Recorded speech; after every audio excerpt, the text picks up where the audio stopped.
viajantes! Olá, viajante! Meu nome é Lincoln, eu sou o apresentador deste podcast, Viajando na Maionese, o podcast do Viajante Rei, onde a gente fala sobre destinos, dicas de viagem e lugares e gastronomia, enfim, a gente viaja na maionese literalmente. Literalmente? Sim, porque a gente fala de comida também. Verdade.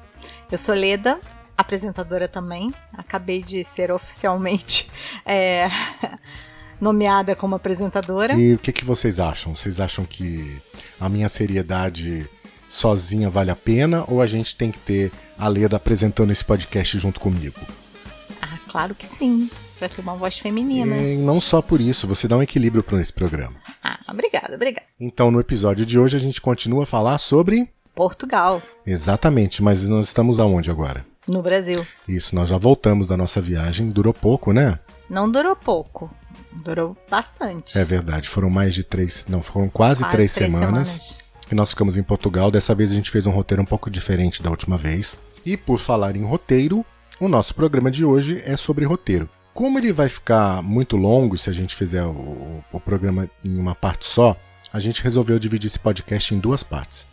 Então a gente vai falar sobre um roteiro que vai de Lisboa ao Porto e um outro que vai do Porto até Lisboa. Então no episódio de hoje a gente vai falar sobre um desses trechos, do Porto até Lisboa. Suspense. Isso. No episódio seguinte a gente vai falar sobre o outro trecho, de Lisboa até o Porto. Qual vai ser o trecho hoje? Hoje vai ser o trecho pela parte do interior. A gente vai sair do Porto em direção ao Vale do Douro, vamos descer pela Serra da Estrela até Évora e de Évora a gente chega em Lisboa. Já vou dar um spoiler.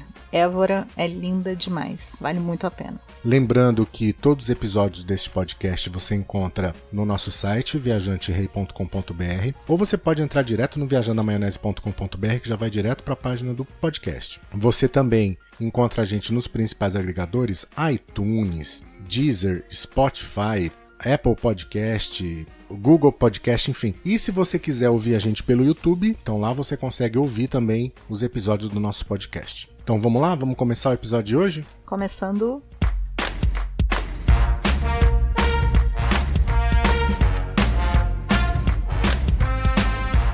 Nessa nossa viagem de volta para Portugal, essa trip de 2020, sabe quantos quilômetros nós rodamos? Mais de 2.000 quilômetros. Exato, foram 2.377 quilômetros do dia 14 ao dia 28 de novembro.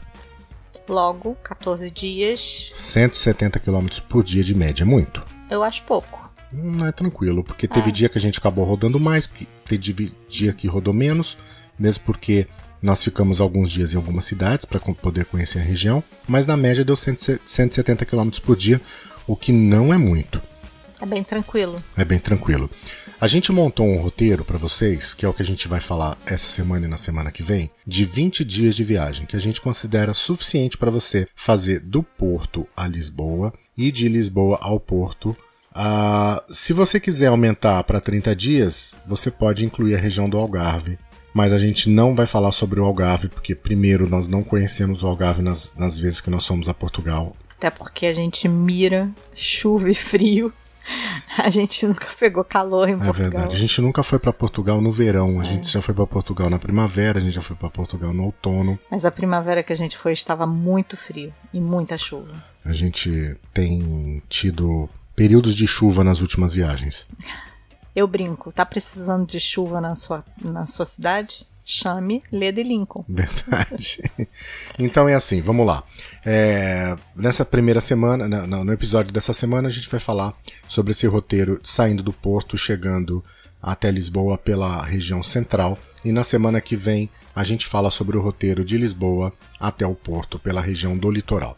Então, saindo do Porto, a primeira cidade que a gente vai dar uma paradinha para conhecer, a caminho do Vale do Douro, é... Amarante. Exatamente. Amarante é a nossa primeira cidade. E o que a gente pode falar sobre Amarante? Primeiro que o rio mais importante que cruza a cidade, que normalmente tem rios cortando as cidades, não é? Tem um rio super importante que corta Amarante, que é o rio Lâmega. Lâmega não, o rio Tâmega. Como que eu tô querendo misturar Lamego com Amarante? Acho que não é não.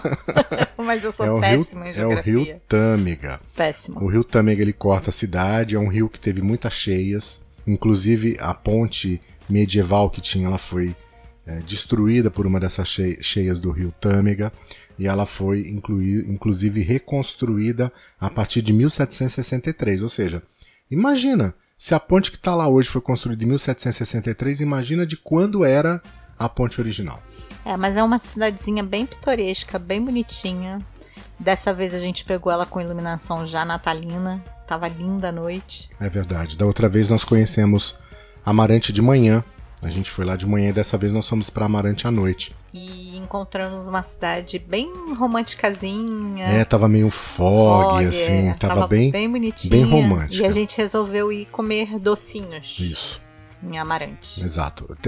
A gente já até comentou anteriormente, o doce mais tradicional, mais conhecido em Amarante é o pão de São Gonçalo. Na verdade, Amarante é conhecido como Amarante de São Gonçalo. São Gonçalo de Amarante. Por quê? São Gonçalo chegou na cidade depois de peregrinar por Jerusalém e Roma em 1187. E ele escolheu Amarante para viver o resto da vida dele, embora ele tenha nascido em Guimarães, sabia? Não. Pois é, ele nasceu em Guimarães, foi peregrinar no Oriente Médio, foi conhecer Jerusalém, e na volta para Portugal ele se estabeleceu em Amarante e lá ficou até a sua morte. E no século XVI foi mandado construir o mosteiro onde ele está enterrado hoje. Inclusive você lembra de lá, aquele mosteiro bonito. Muito bonito. A estátua, a parte onde ele está enterrado está até gasta das pessoas que vão lá, passam a mão. Aliás, é uma tendência em estátuas e imagens em igrejas católicas na Europa passar a mão. O mesmo acontece lá em Santiago de Compostela. E ficam todas marcadas. Mais desgastadas. É isso aí. E então a ponte ela foi inclusive um ponto de defesa nas invasões napoleônicas em 1807, na época de 1807 e 1808, das invasões napoleônicas. Amarante esteve lá firme e forte, ela foi praticamente toda, as casas foram todas queimadas. Então as casinhas que tem lá no centro histórico são todas do século XIX para frente, de 1808 para frente que elas foram reconstruídas. Então ela é a primeira parada no nosso trajeto para o Vale do Douro. E você não vai falar da tradição? Por quê? Do doce? Falo. É porque você tinha Santo Antônio, que era santo casamenteiro. Então as mulheres, quando elas queriam se casar, elas pediam um namorado para quem? Para Santo Antônio. Para Santo Antônio. E se Santo Antônio não atendesse, elas ficassem velhas. Velhas não, né? Mas virassem titias. Muito feio não isso, conseguissem né? arrumar. Fossem mulheres mais maduras, que não solteiras, solteironas que não conseguiram se casar, pediam para quem? Para São Gonçalo. Então São Gonçalo era o que atendia os pedidos quase impossíveis das tiazinhas solteiras que não conseguiram se casar. Essa é a tradição do doce. Essa é a tradição do doce, que ele tem um formato fálico. Exatamente, gente. É um pênis. Exato. Por incrível que pareça. Então, de Amarante, a gente vai seguir direto para a região do Vale do Douro, que é onde fica Pinhão, Peso da Régua. E Mesão Frio. Muito bem! Nós estamos sintonizados hoje. Quase uma pessoa que sabe geografia. Quase. E olha, a gente não conversa para gravar o podcast. É de surpresa. É mentira? É tenso. Não, é tenso. Pra mim é muito tenso. Eu faço Ele teste. Ele sabe o roteiro, eu não. Eu roteirizo, mas ela tem que dar esse ar de espontaneidade, gente. Se eu combinar, não vai ser espontâneo. Tá bom. Então vamos começar por Pinhão.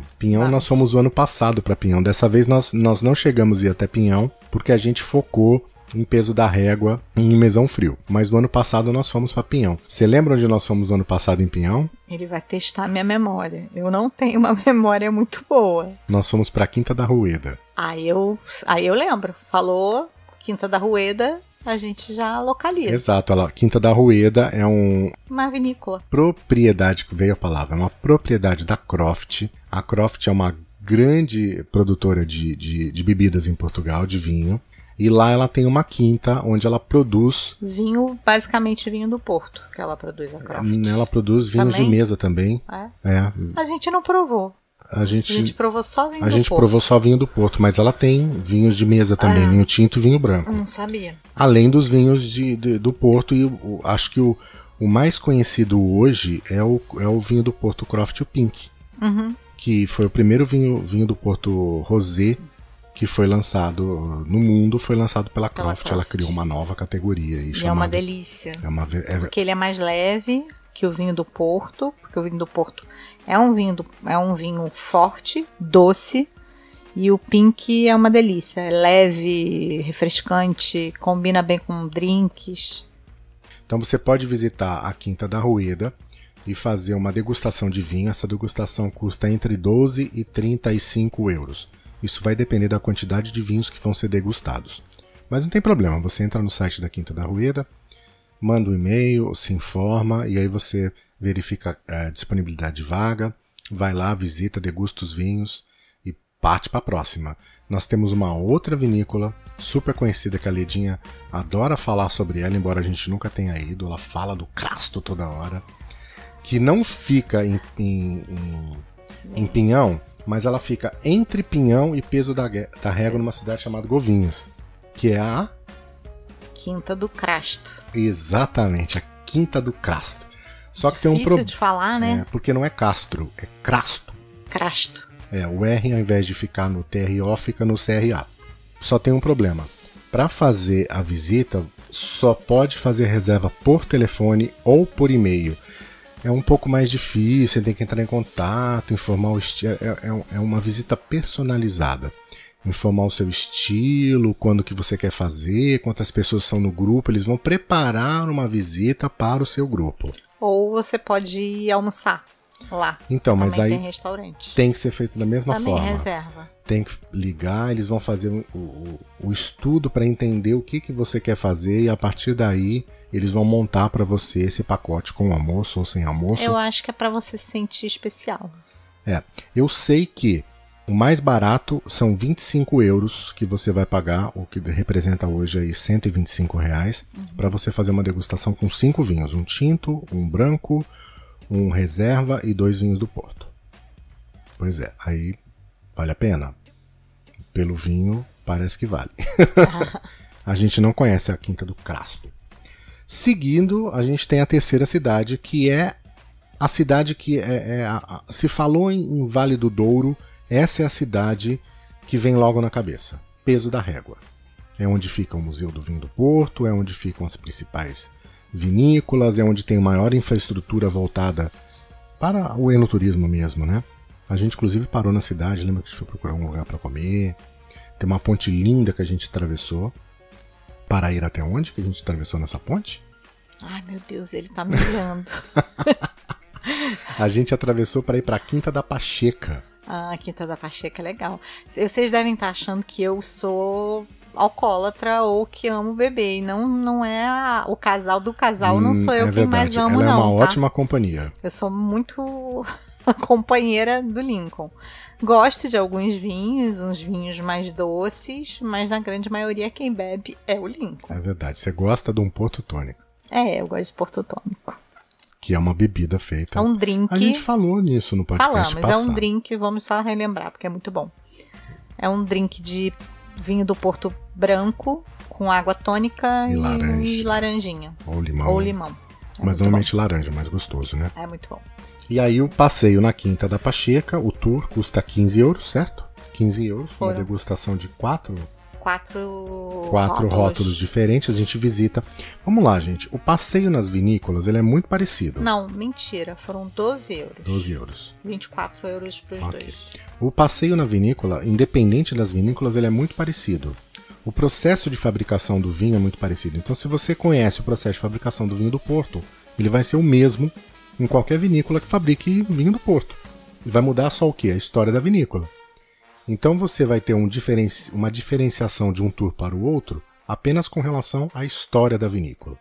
Então na Quinta da Pacheca, você descobre, por exemplo... E é uma história bem bonita, porque é uma mulher muito forte. De sobrenome Pacheco. E que teve que cuidar da quinta sozinha e transformou o nome dela de Pacheco para Pacheca. Por isso que é Quinta da Pacheca. Exato. Ela foi adquirida por novos proprietários há alguns anos, que têm tentado remodelar, modernizar a propriedade. Hoje ela é um hotel também, então você pode se hospedar lá, pode jantar lá, que também tem restaurante. Eles estão construindo agora um bar, não é isso?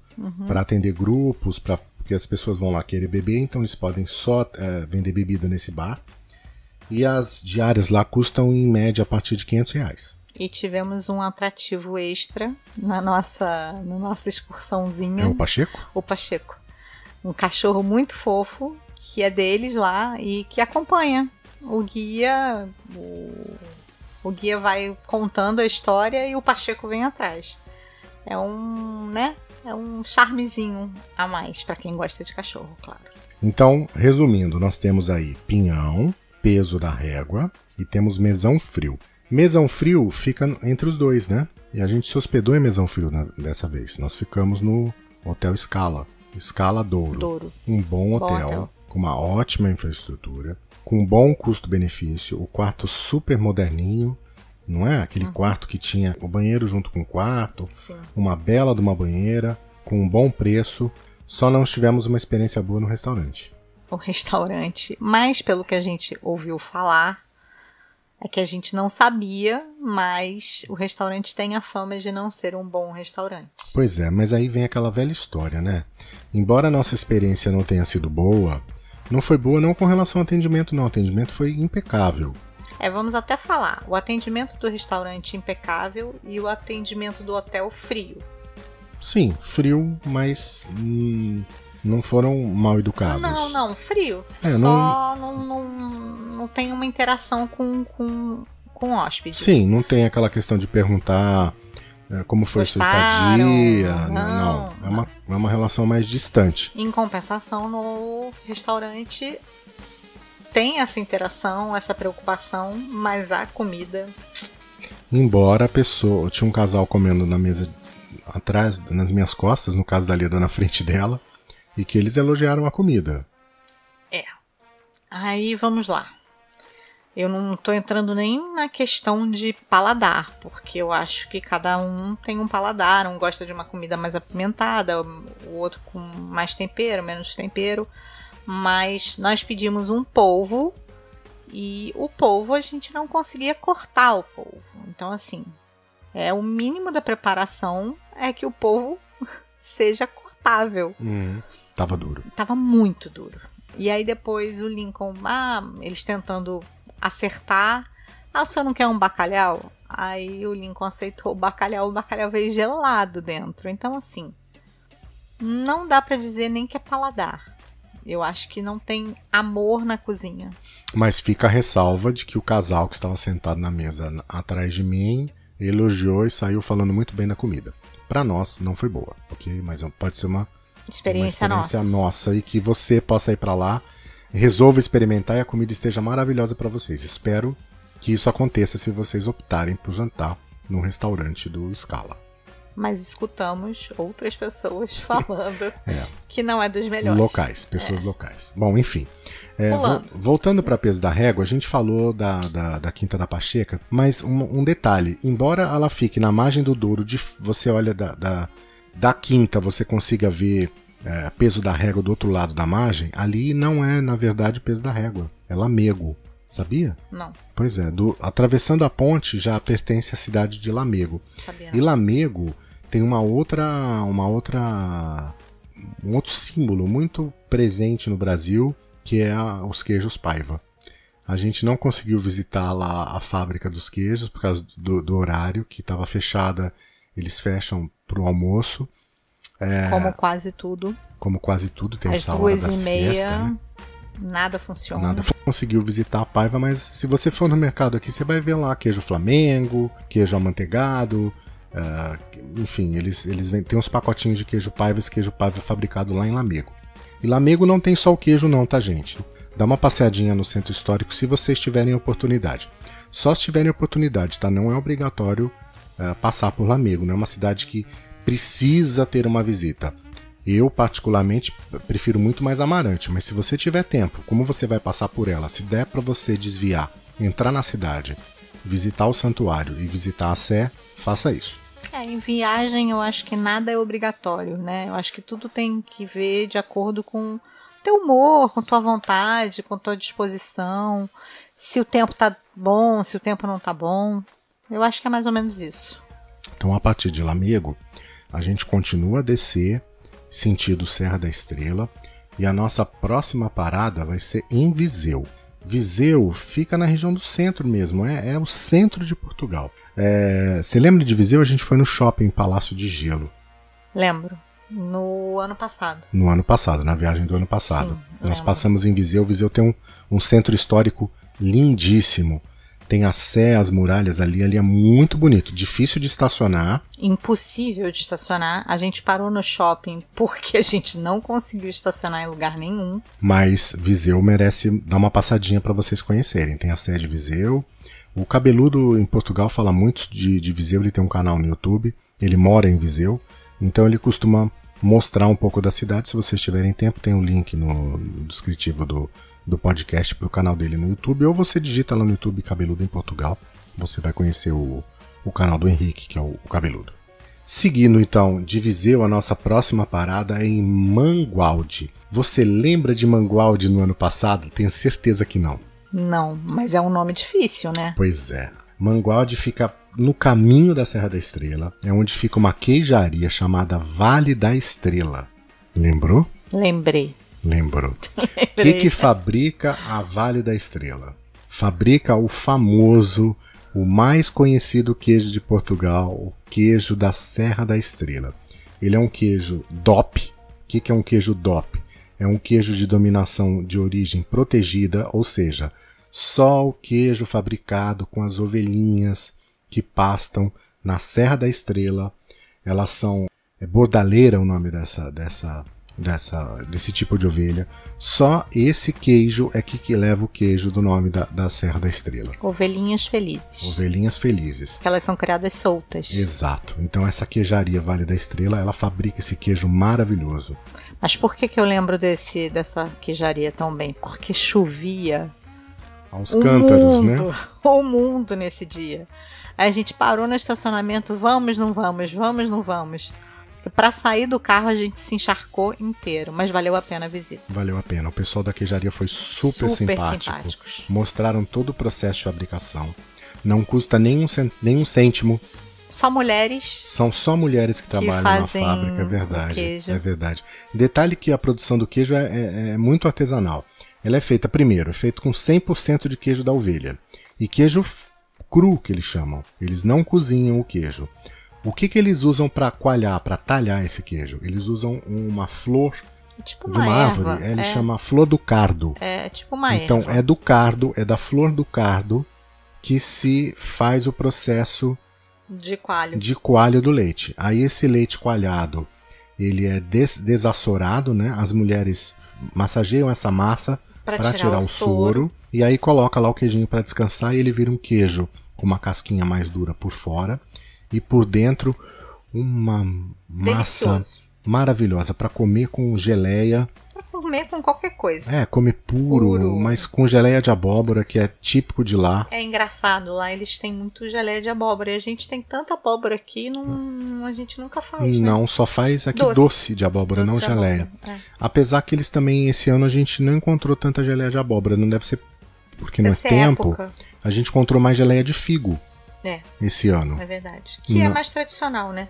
Então você pode comer também esse queijinho com geleia de figo. Tem queijinhos lá para vender, você pode comprar. Muito mais barato. O queijo da Serra da Estrela, quando vem pro Brasil, ele é muito caro. Depois de Mangualde, você vai seguir caminho, atravessar por Gouveia para subir para a Serra da Estrela e chegar em Manteigas. Cidade que fica dentro do parque da Serra da Estrela. Você tem outras cidades fora, mas a que fica dentro do parque é Manteigas. E Manteigas tem um charme, ela fica num vale lá embaixo, e aí você tem a cidade que cresce nas beiradas desse vale, assim, subindo os morros. Tem uma vila, né? É uma vila. Você tem ali na região central da cidade, nessa parte mais pro vale, tem um hotel que a gente ficou dessa última vez, que é o Hotel da Fábrica, que é um hotel boutique. Aliás, muito. Tem muitos hotéis boutique em Manteigas. Então, o Hotel da Fábrica era uma antiga fábrica. A região ali, a ovelhinha não dá só o leite. Ela dá também a lã. Sim. E então tem muitas tecelagens que fabricam. Tradição, né? A tecelagem é tradição nessa área. Isso, então eles têm ali a fabricação do queijo e a fabricação produtos de lã. Então tem almofada, lustre, tapeçaria, cortina. E as cortinas são lindas, né? Não, e até os quadros. Lembra dos quadros do hotel que são lindos? Lembro. Todos feitos com lã. A cabeceira da cama A cabeceira da cama. Era feita com lã, então... Cúpula de abajur. Se você se hospedar no hotel da fábrica, eles vão te convidar, tá incluso na diária, uma visita até uma tecelagem. Um outro hotel que fica lá na região de cima, no alto da serra, Casa das Penhas Douradas, onde nós ficamos no ano passado, que também é um hotel boutique, que o proprietário também é dono de uma tecelagem, e eles também oferecem visita para você conhecer a fabricação da lã. E também é lindo.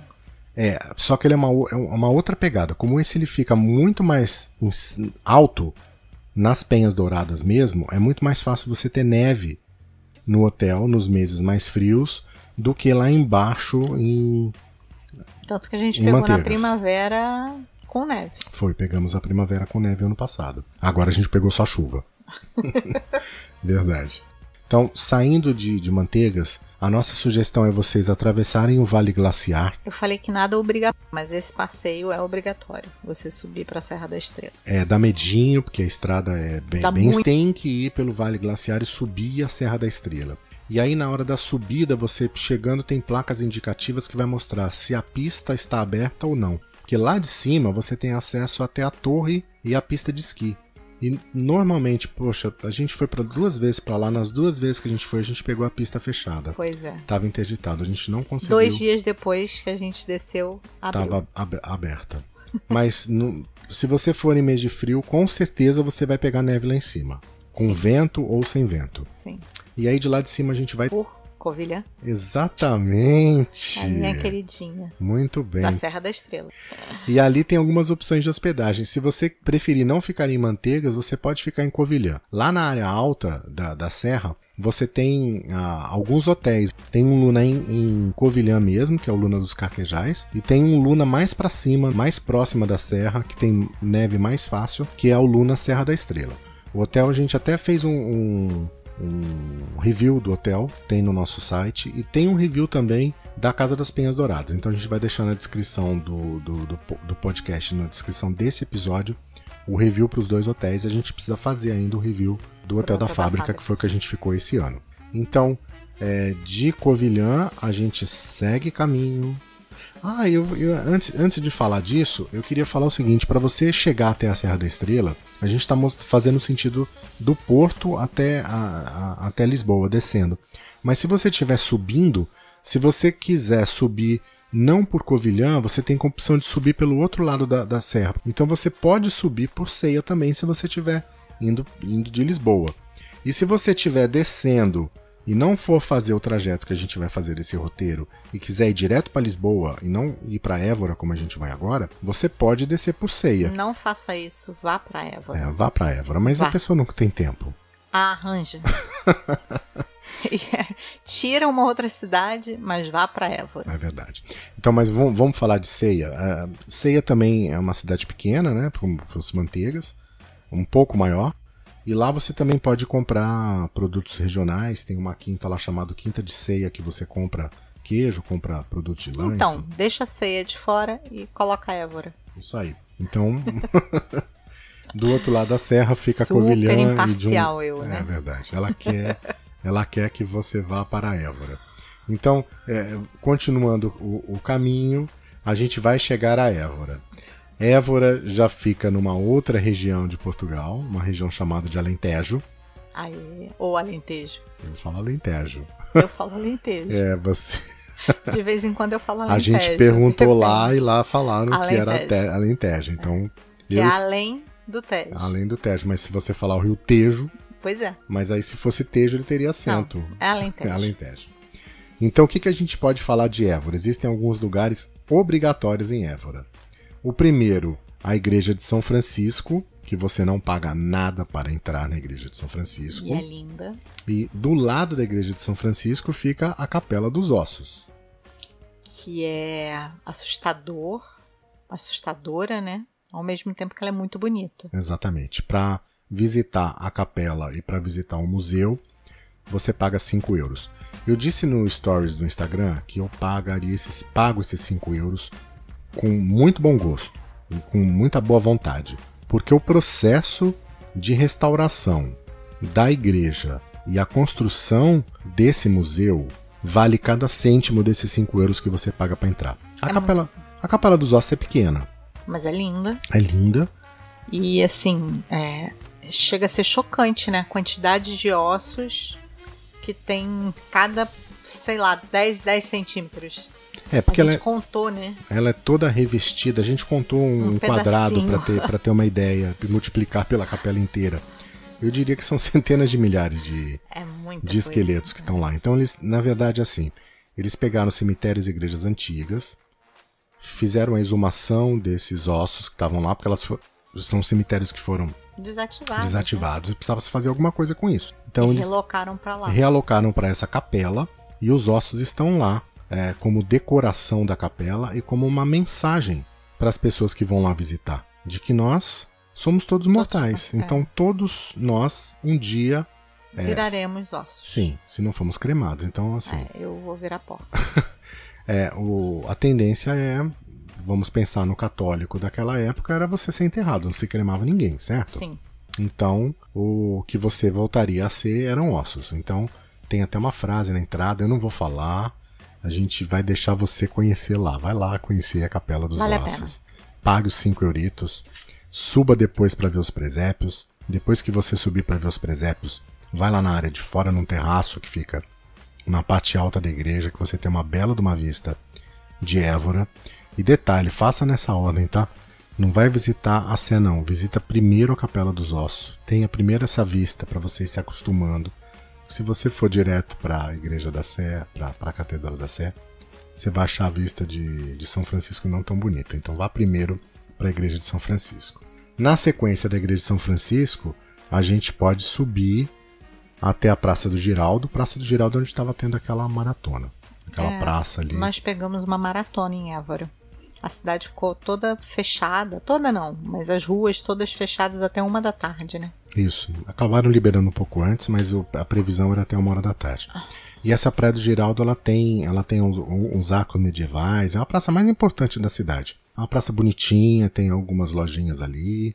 Você pode comprar castanhas portuguesas. Que foi lá que a gente provou castanhas portuguesas assadas. Porque assim, a tradição no Brasil é que as castanhas sejam cozidas, né? Ou com açúcar, canela, cravo. E em Portugal eles assam a castanha.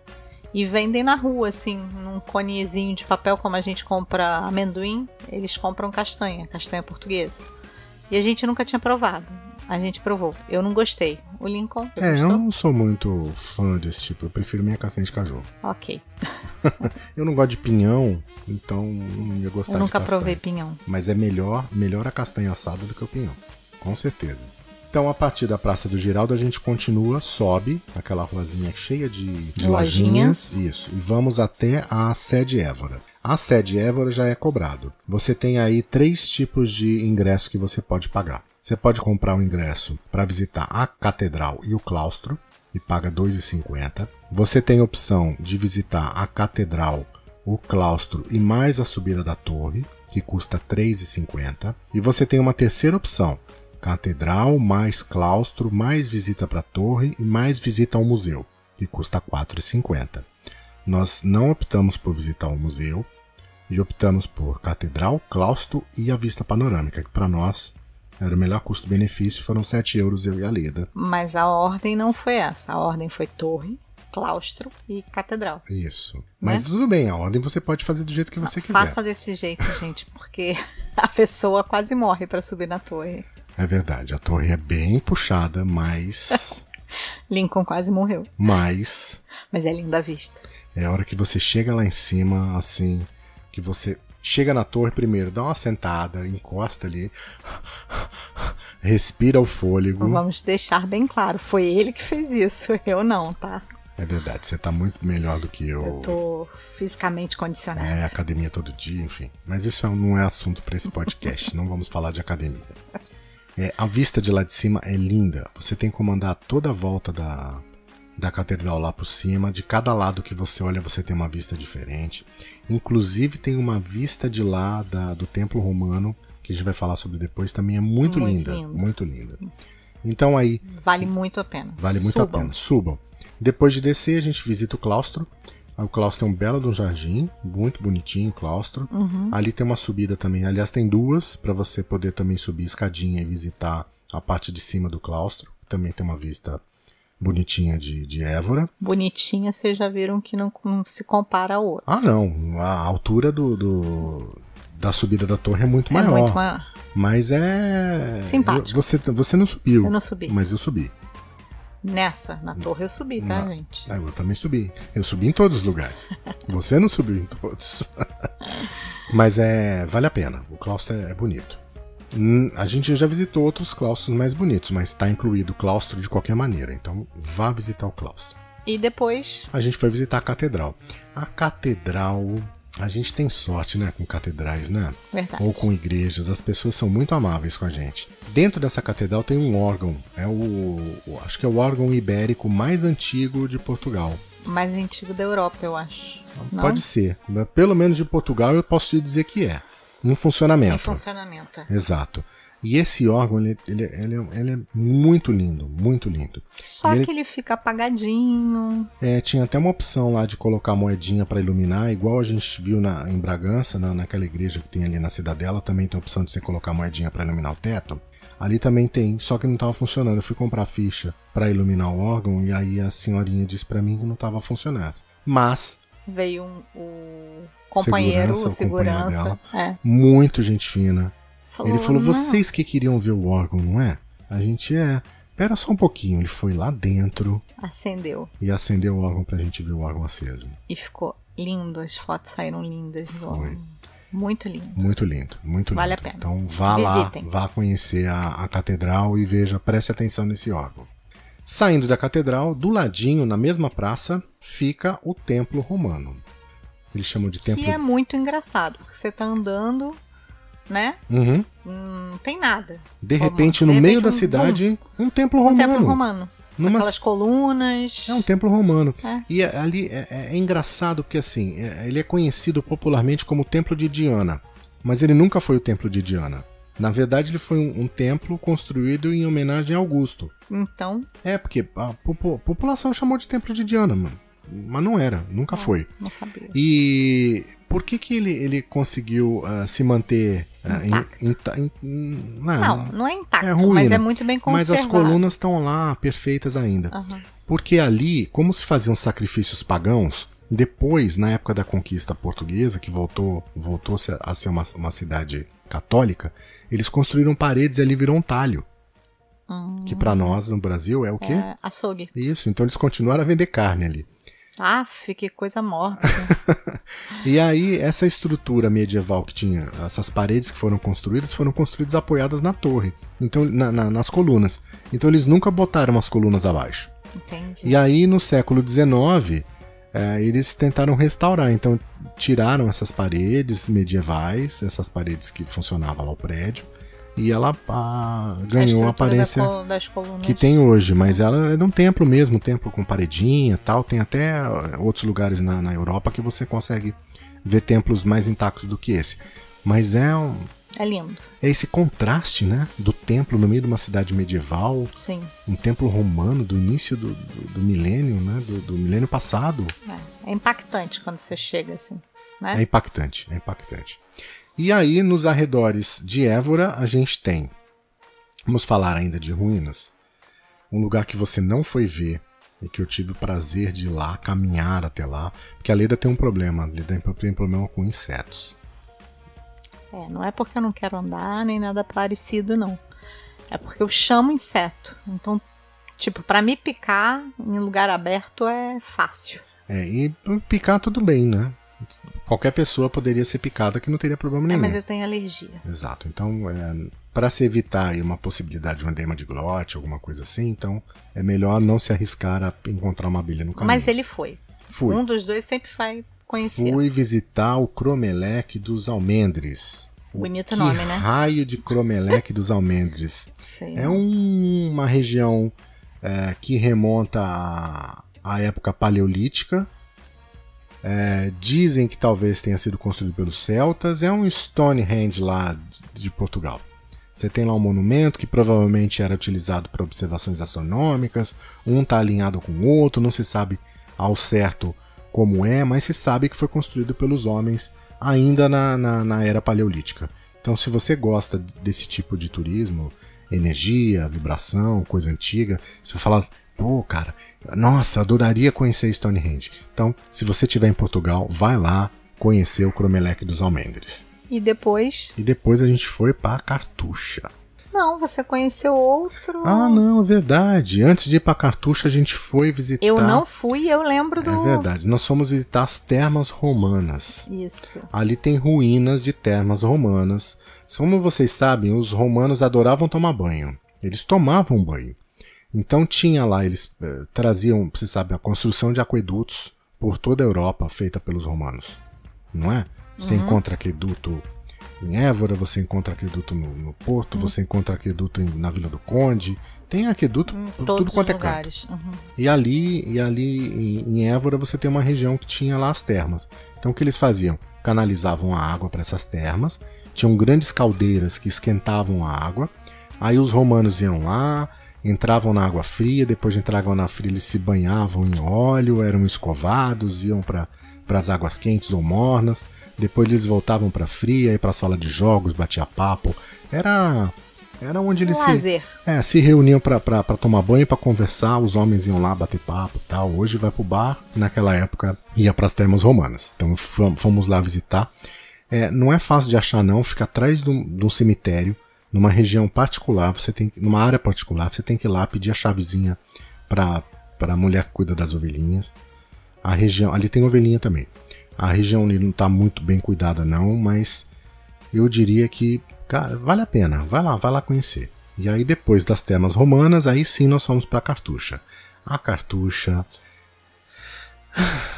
é um episódio à parte. Eu diria que é a melhor vinícola que eu já conheci até hoje. É muito parecida. Não é muito parecida. Eu diria que no Brasil nós temos algo que se aproxima. A Miolo se aproxima, a Aurora se aproxima. Não nos vinhos, mas na estrutura de visita do público.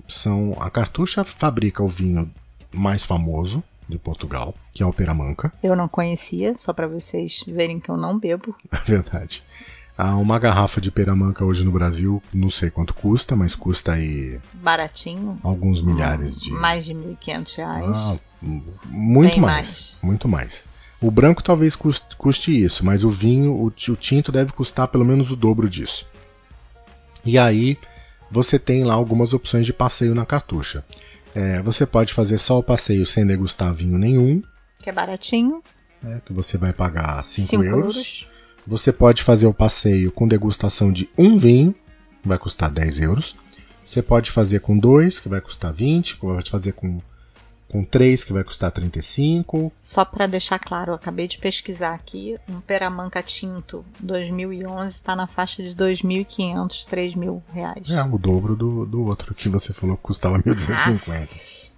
Então, 10, 20, 35, 40. Você tem aí várias opções de degustação. Lembrando que essas duas, com 4 e com 5 vinhos, tem premium. Nenhuma das degustações inclui o Peramanca. Claro, né? Com esse valor.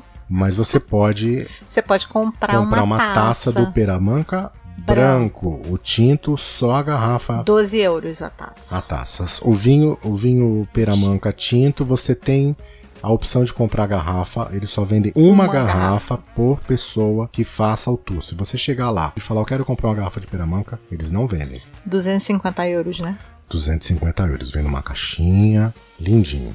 Mas ele não comprou, tá? Não, eu não comprei. Então, de Évora, a gente segue em direção ao Porto. E aí a gente termina esse roteiro desta semana. Você não vai falar mais nada da Cartucha que você provou? Qual vinho que você mais gostou? O vinho de Itália? Você não falou do vinho. Mas aí eu vou contar a história. As pessoas não vão ficar com vontade de conhecer. Então. Eu já dei um spoiler e falei que é uma das melhores visitas que a gente já fez em vinícolas. Então, e que aqui no Brasil se assemelha muito a Miolo e a Aurora. Vai conhecer a cartucha, vale a pena.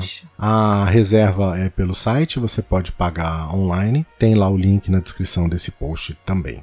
O nosso guia foi o Pedro. Isso. Maravilhoso, super simpático. Verdade, conhecemos, fizemos amizade também com o pessoal do grupo. Foi ótimo. Tinham lá, só detalhe, né? Eles falaram que acho que 90% das visitas que eles recebem na cartucha são brasileiros. É de brasileiros, exatamente. E tem várias historinhas e curiosidades que o Pedro falou durante o tour. Aquela venda anual, todo ano eles vendem vinho para a população local. Não vou contar e começa a contar. Mas eu não vou dar detalhes. Não eu dá estou dizendo que vale a pena, vá visitar a cartucha. Conheçam a cartucha. Então, a gente para o roteiro por aqui. Na semana que vem a gente volta para falar sobre Lisboa, não Lisboa cidade, porque nós já falamos, mas a gente vai falar do roteiro saindo de Lisboa e chegando até o Porto. Esse que a gente falou hoje dá para vocês fazerem em 10 dias. Se vocês forem fazer aquele esquema de pelo menos 4 dias na cidade do Porto, os outros 6 você consegue dividir nesse percurso que a gente fez, dando um total de 10. E a volta, a partir de Lisboa até lá em cima, o Porto, você também consegue fazer em 10, 4 dias para Lisboa e os outros 6 na sequência. A gente tem um quadro semanal que a gente falou lá nos primeiros episódios e a gente volta para as despedidas depois do quadro. Sala VIP. A Mirella de Goiânia tem a seguinte pergunta pra gente. Estou com uma viagem marcada para janeiro. Qual que é a dica que você me dá com essa alta do dólar? Obrigada. Mirella, vamos lá. Não dá para você controlar a cotação do dólar.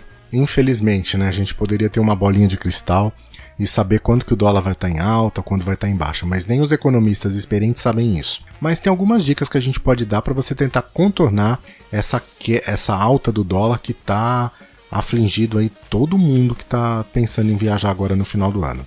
Vamos às primeiras dicas. O que a gente pode fazer? Primeiro, você pode tentar adiantar e comprar tudo que você pode aqui no Brasil. Por exemplo, se você estiver indo para Disney ou se você estiver for fazer algum passeio, você pode já sair daqui comprando os ingressos ou os passeios do tour aqui no Brasil, pagando em real, parcelando isso sem juros.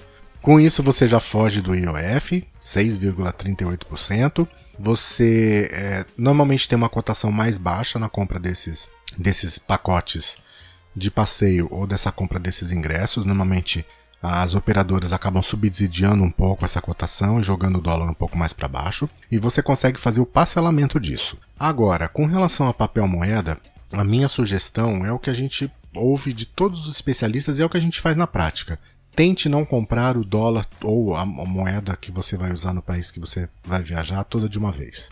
Tenta dividir essa compra pelo período que falta para você viajar. Por exemplo, se você for viajar em janeiro, a gente tem o mês de dezembro todo ainda.